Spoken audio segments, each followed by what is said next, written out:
เด็กสาวบ้านนอกทอเรือชีวิตออกจากนาบ่ฮู้ว่าลมแห่งโชคชะตาสิพัดสิพาไปจังใดน้อว้าวแบบตรงๆเลยก็คือเกิดอยู่ลาวโตอยู่ลาวแต่โด่งดังอยู่ประเทศไทยเนาะพี่น้องสบายดีพี่น้องสวัสดีค่ะพี่น้องจ้ามื้อนี้มาพบกับช่องสาวหลาชาแนลอีกแล้วเด้อมาพบมาพ่อกับสลาตอน2 ทุ่มเด้อพี่น้องFC พากันได้หยังเนาะกินข้าวแรง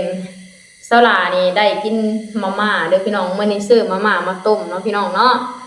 นึกยังบ่ออกบอกยังบ่ถูกอะกินต้มมาม่าเนาะพี่น้องแห่งบรรยากาศแบบเย็นๆบวกกับฝนตกเนาะพี่น้องต้มมาม่าสดร้อนๆเนี่ยบอกเลยว่ามีแห้งเนาะพี่น้องเนาะช่วงนี้ก็เป็นช่วงปลายฝนต้นหนาวหรือเปล่าก็บ่ฮู้คือกันเนาะพี่น้องอากาศก็เย็นๆเนาะบัดมื้อนี้เพราะว่าฝนตกใส่เนาะพี่น้องอาจสิเป็นน้ำพายุเข้าเนาะพี่น้องเนาะก็เฮ็ดให้คนบ่สบายเด้พี่น้องคืออย่างครอบครัวสลานี่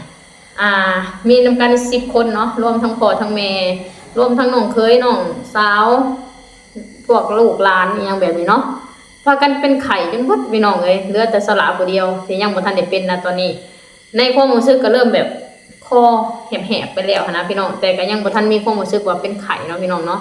นอกนั้นพากันเป็นไข่ละงมเลยพี่น้องเอ้ยสตุ๊กชาแนลบอดอนชาแนลก็เป็นไข่มื้อนี้บ่ได้ออกไปเฮือนบัดมื้อเนาะพี่น้องเนาะแล้วบวกกับฝนตกน้ำแน่มื้อนี้ก็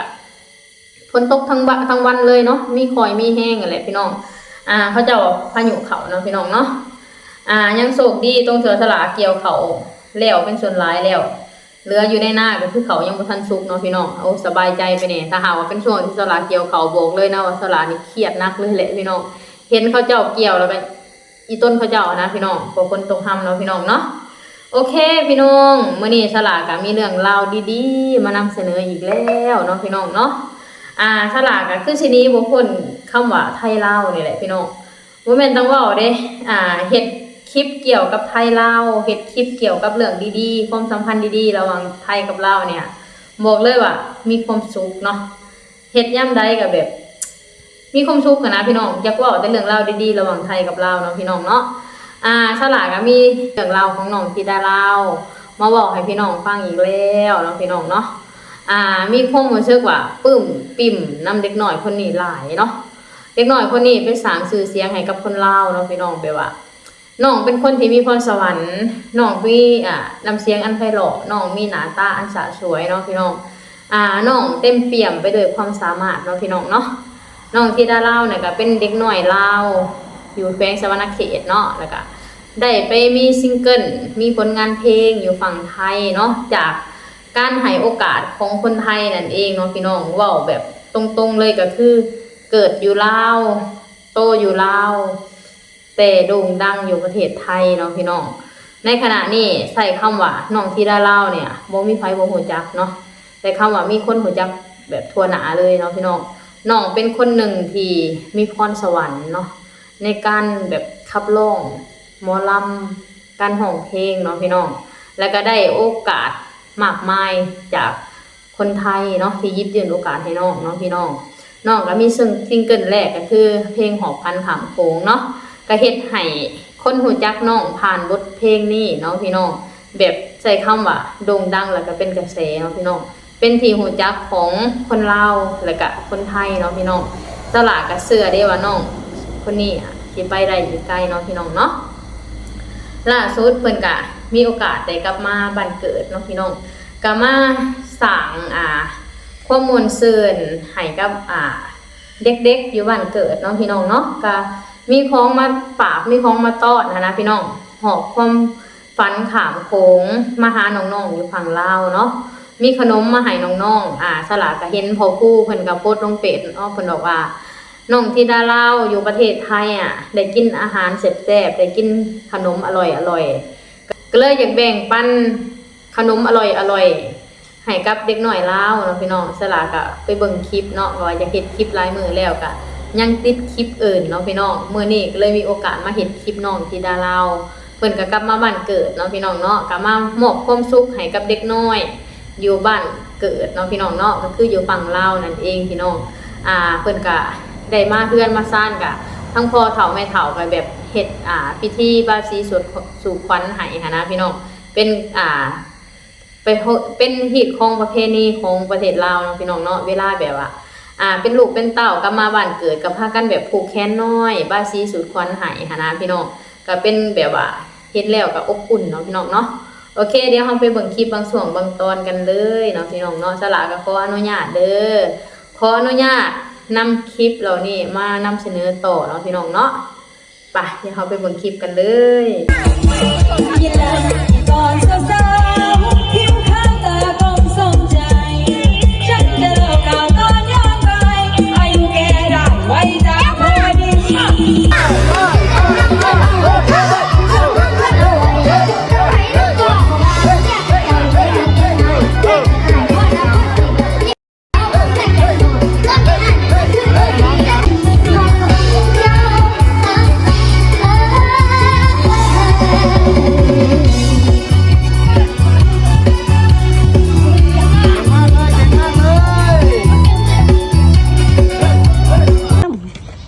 เด็กสาวบ้านนอกทอเรือชีวิ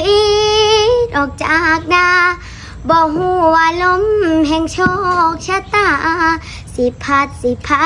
ไปจังใดน้อจากนาลาทินก้มกราบลงดินกราบลาแม่พ่อหยิบดินใส่หัวแล้วก้าวต่อผ่านตมโบกมืออาลัยอยากเย็นแสนเข็นชีวิตลำเข็นคนพระเนจรสู่กรุงเทพมหานครเวทีสู้อยู่กลางเมืองไทย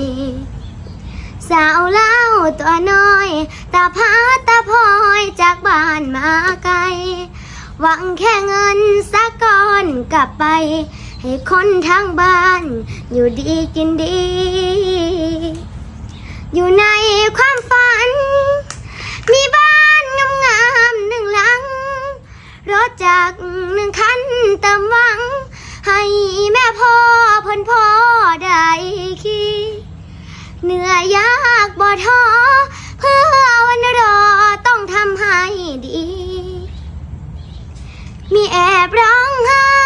เมื่อเจ้านายด่าซ้ำย้ำยีแต่ยังเป็นลูกจ้างที่ดีเพื่อรอหอบฝันขึ้นเมื่อบ้านเฮาสาวลาวคนนี้จะสู้พักดีเพื่อคนข้างหลังลำบากสำใด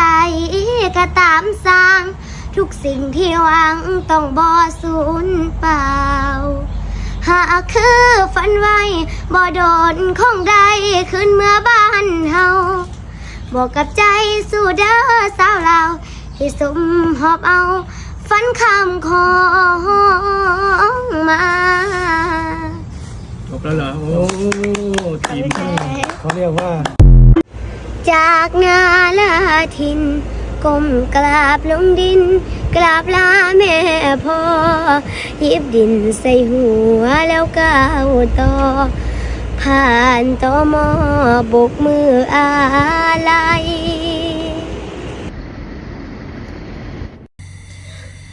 นี่เลยพี่น้องน้องก็ได้โอกาสกลับมาเล่าเนาะพี่น้องเนาะแล้วก็มามอบความสุขมามอบ